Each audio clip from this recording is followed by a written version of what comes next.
नमस्कार मंडळी, उषाज किचनमध्ये तुमचं खूप खूप मनापासून स्वागत। तर आज आपण दोडक्याची एक मस्त रेसिपी पाहतोय। भरला दोडका किंवा मसाला दोडका कसा बनवायचा ते पाहणार आहोत।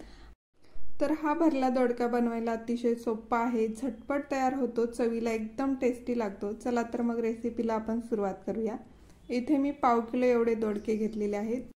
भरला दोडका किंवा मसालेदार दोडका बनवण्यासाठी आपल्याला लहान आकाराचे कोवळे दोडके घ्यायचे आहेत। दोडके स्वच्छ धुवून घेतल्यानंतर दोडक्याच्या वरती जो शिरांचा भाग असतो तो आपल्याला अशा पद्धतीने सुरीने काढून घ्यायचा आहे। सुरीने काढल्यानंतर ह्या दोडक्याचे आपल्याला छोटे छोटे काप करून घ्यायचे आहेत। तर इथे मी 1 इंचाच्या आकाराने ह्या दोडक्याचे काप करून घेतले।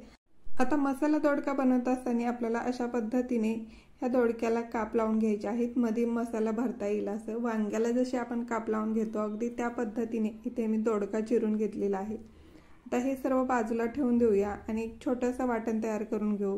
20 ते 25 लसणाच्या पाकळ्या, अर्धा इंच आलं, पाव चमचा जिरं घ्यायचे आणि हे आपल्याला खलबत्त्यामध्ये छान असं ठेचून घ्यायचं आहे। आता आपण मसाला बनवून घेऊ। 1 चमचा लाल तिखट, पाव चमचा हळद, त्यासोबतच अर्धा चमचा गरम मसाला, 2 चमचे कांदा खोबऱ्याचं वाटण, ह्यामध्येच मी थोडेसे जिरे आणि धने सुद्धा टाकून हे वाटून घेतलेलं आहे। आलं लसूण जिऱ्याचं वाटण, बारीक चिरलेली कोथिंबीर, चवीनुसार मीठ टाकायचे आणि ह्यासोबतच 2 चमचे एवढं शेंगदाण्याचं कूट टाकून घ्यायचं आहे। 1 चमचा तेल टाकायचं आणि हे सर्व मसाले आपल्याला एकजीव करायचे आहेत, छान मिक्स करून घ्यायचे आहेत। तर इथे तुम्ही पाहू शकता हा जो मसाला आहे तो बाइंडिंग होण्यासाठी इथे मी तेल वापरलेला आहे। तेलाऐवजी पाणी सुद्धा वापरू शकता।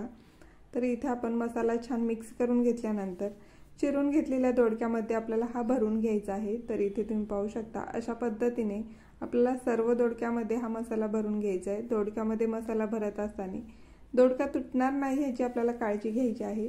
तर अशाच पद्धतीने इथे मी सर्व दोडक्यामध्ये हा मसाला भरून घेतलेला आहे। आता आपण फोडणी घालून घेऊया। तर कढईमध्ये 2 चमचे एवढं तेल टाकून घेतलं। तेल छान गरम झालं की ह्यामध्ये आपल्याला आपण भरून घेतलेला दोडका टाकायचा आहे। दोडका टाकल्यानंतर छान असा आपल्याला हा 1 मिनिटासाठी छान परतून घ्यायचा आहे। परतत असताना दोडक्यामध्ये जो आपण मसाला भरला आहे तो मसाला बाहेर येणार नाही असं आपल्याला हे हलक्या हाताने परतून घ्यायचे। मिनिटभर परतल्यानंतर ह्याचा छान असा सुगंध सुटायला लागतो।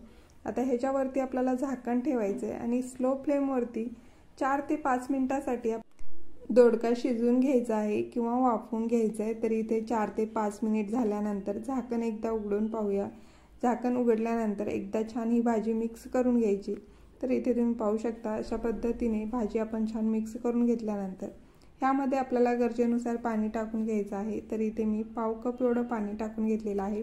पाण्याचं प्रमाण तुमच्या आवडीप्रमाणे कमी अधिक करू शकता किंवा पाणी न टाकता जरी दोडका शिजवला तरी तो छान मऊसर असा शिजला जातो। पण इथे मला थोडीशी ग्रेव्ही हवी होती त्यामुळे मी पाव कप एवढं पाणी टाकून घेतलं।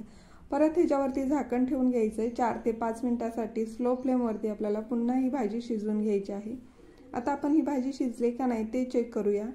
तर इथे मी ही भाजी छान मिक्स करून घेतल्यानंतर इथे चेक करून पाहिलं तर छान असा मऊसर दोडका शिजला गेला आहे। अगदी कोवळा दोडका असल्यामुळे 10 ते 12 मिनिट। तर इथे तुम्ही पाहू शकता मस्त असा मसालेदार, झणझणीत आणि चमचमीत अशी आपली ही दोडक्याची भाजी तयार झालेली आहे।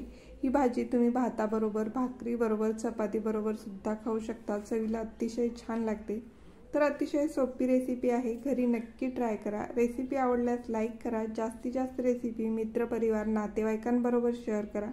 उषाज किचनला सबस्क्राईब करा आणि अशाच एका छानशा रेसिपीसोबत आपण लवकरच पुन्हा भेटू। धन्यवाद।